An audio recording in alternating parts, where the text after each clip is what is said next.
was asked to speak in English. I said, why? But then I was briefed on why. It is Ambassador Wilson, Madam Liza,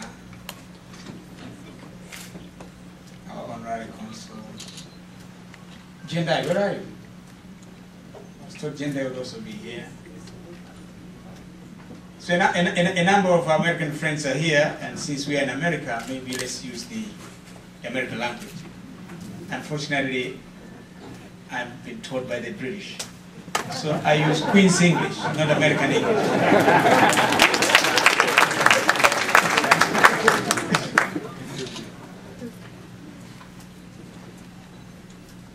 Lakini nitachomekea Kiswahili hapa.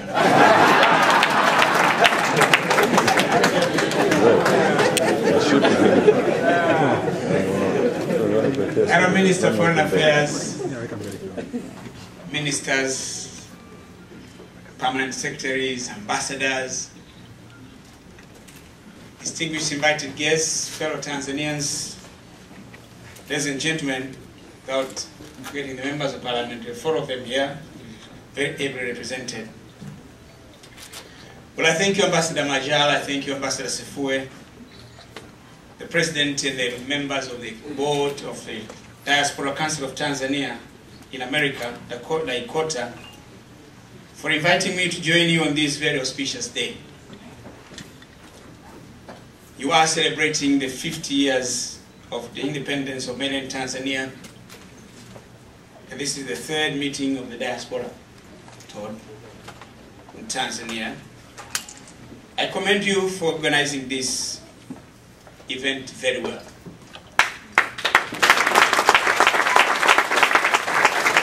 Now I know what I have been missing for not being able to attend the last 2 meetings. I bring with me very fraternal greetings from your brothers and sisters back home. I wish you well in these celebrations as they themselves prepare to do the same on December 9th this year.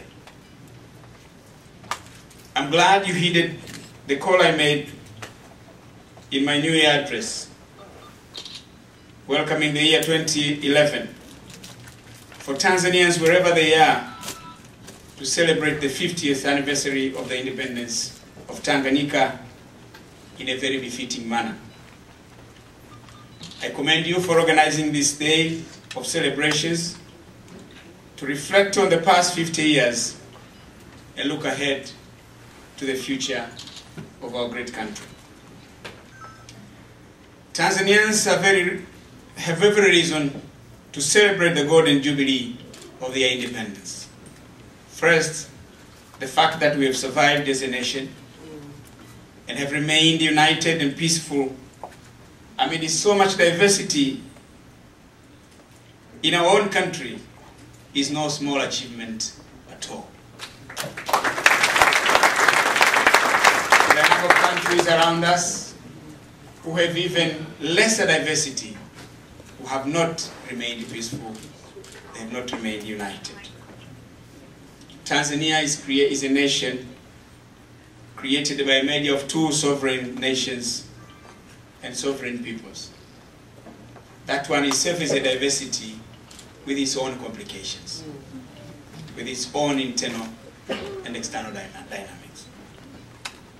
A nation of people comprising 126 tribes who belong to different races, who subscribe to different religions, holding the country together under such a diversity is not a small achievement at all. A country with people of different backgrounds,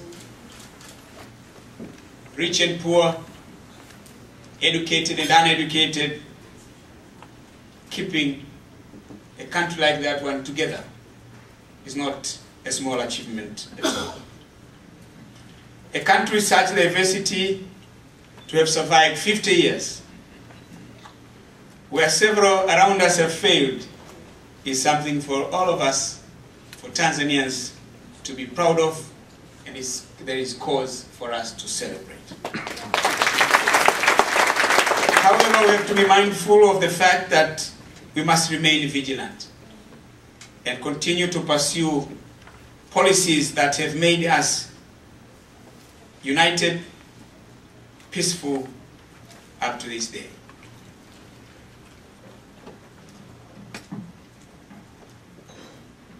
Sione vinaelea.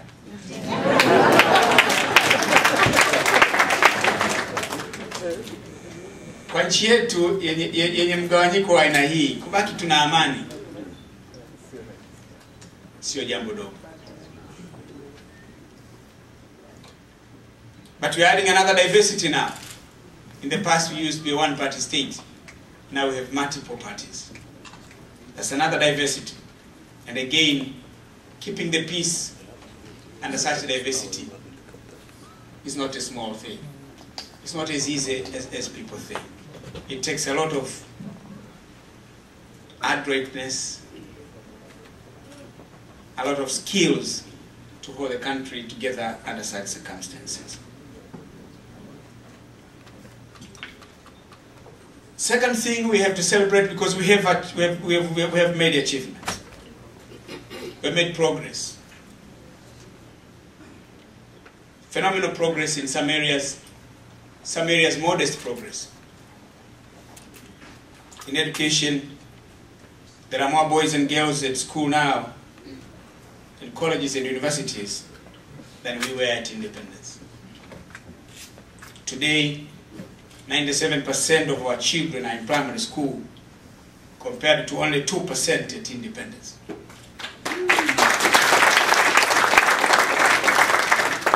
Today we have 15,816 primary schools, compared to less than 2,000 at independence. Now we have 4,237 secondary schools, enrolling 1.638 million boys and girls, compared to 41 secondary schools, and enrolling only 11,832 students at independence. 11,832. Leo tuna vijana 1,638,690. At independence, there were only 13 graduates.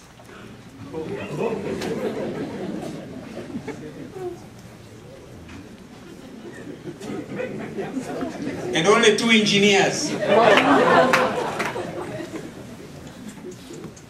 As I'm speaking now, we have in our universities 126,000 pursuing degrees at various years.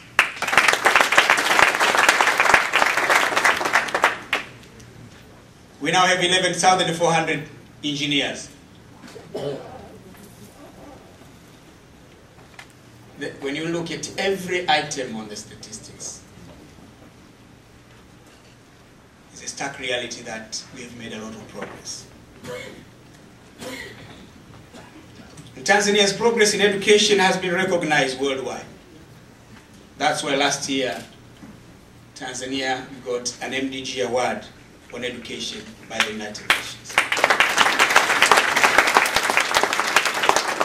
The coming years, we will see resolute steps taken to improve the quality of education.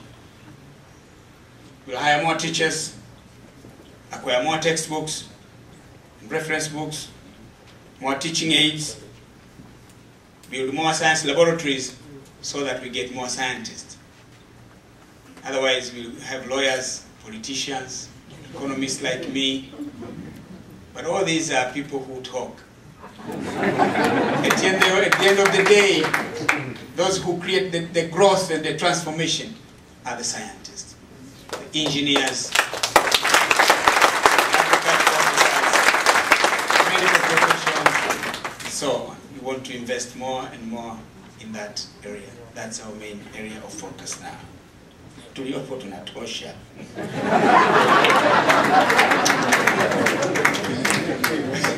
Hatuwezi kuwa nje wanasheria, wanasiasa, wachumi, Gavana Ndulu anatosha. Of course hatuacha kuwekeza huko, lakini focus yetu kubwa ni kule. Hata university tumejenga Dodoma, it's phenomenal. Hey, ni mji mkubwa pale. You built it your own money. Kumomba hela mtu yote pale. Na ukifika pale unashangaa. Na kuchukua wanafunzi 40,000 pale. Tumeshafikisha 20,000 tayari. So we are focused on building more and more teachers' houses, improving the living condition environment for teachers, particularly in the rural areas where it is difficult. We'll improve the teaching we'll improve on the education curriculums. In this regard, also information technology, vocational training and entrepreneurship for self-employment will be given special attention in our teaching system, in our education system. In the health sector, a lot has been done so far to increase people's access to healthcare and build capacities to combat diseases. There are more dispensaries now, more health centers, more hospitals in the villages, districts, and the regions. And we have considerably improved the Muhimbili National Hospital. Our target now is to have a dispensary within a radius of 5 kilometers. Our dispensaries in the hospitals are better equipped now. They have more health professionals than they were 50 years ago. But we still have a long way to go on improving healthcare in the country. We put in place comprehensive programs of interventions to combat some of the major diseases, the challenging diseases that are killing many of our people. HIV and AIDS, TB, malaria, kidney problems, heart diseases, neurosurgical, oral health diseases, etc. Our intention here is to really build our own capacities so that we reduce the number of people, the number of patients that we send abroad for medical care. As a result of all these efforts, we are witnessing progress. Life expectancy is growing up. We are now at 59. There was a time we were 47. Yes. We're now going up to 59. So that there's a lot of discussion now, because we are now at 59, why should the retirement age be 60?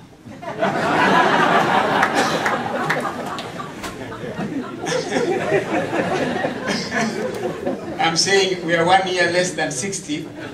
So maybe after we have reached this, let's discuss if we can go beyond that. Na kazi huko mjadala mkali. Sasa nini hamtaki kuondoka jamani? Hao vijana watapata kazi lini?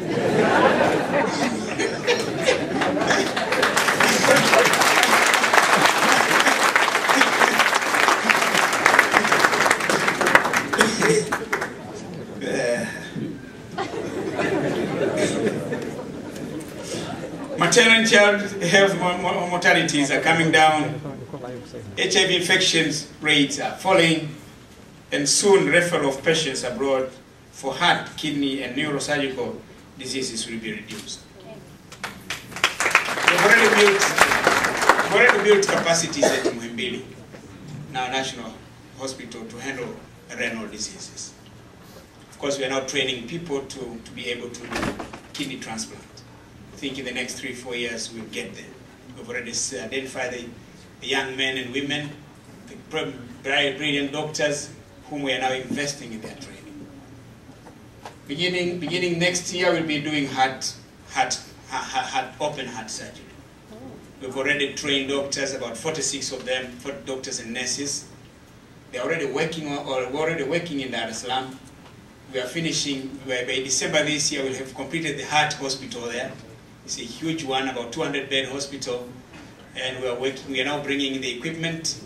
We think by January we have a full-fledged open heart surgery operations at Dar es Salaam. Therefore, we reduce the number of people that we are taking to India for the same diseases.